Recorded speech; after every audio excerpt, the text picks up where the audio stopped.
1916 is being remembered by a generation that's never known violence. Well, tell me about your ancestor who fought.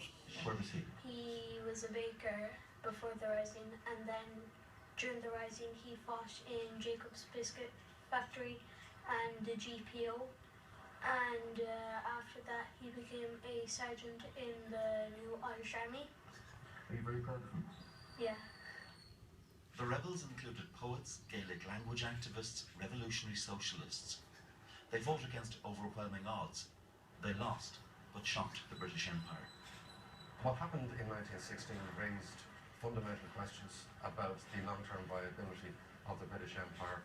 What would independence movements do to the British Empire and to Britain's standing in the world?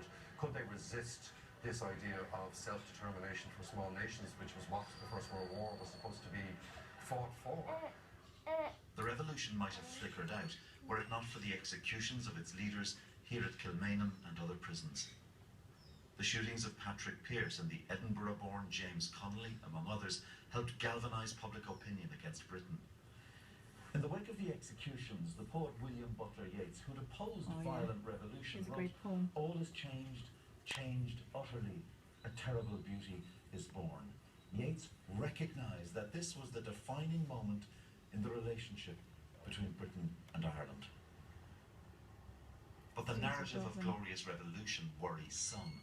The troubles in Northern Ireland were in part inspired by a desire to finish the work of 1916 by uniting Ireland.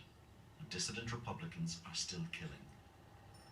1916 needs to be very critically appraised 100 years later, because only recently Adrian Ismay, a prison officer who was murdered in Northern Ireland by Republicans claiming to be carrying forward the message of 1916 into the present generation.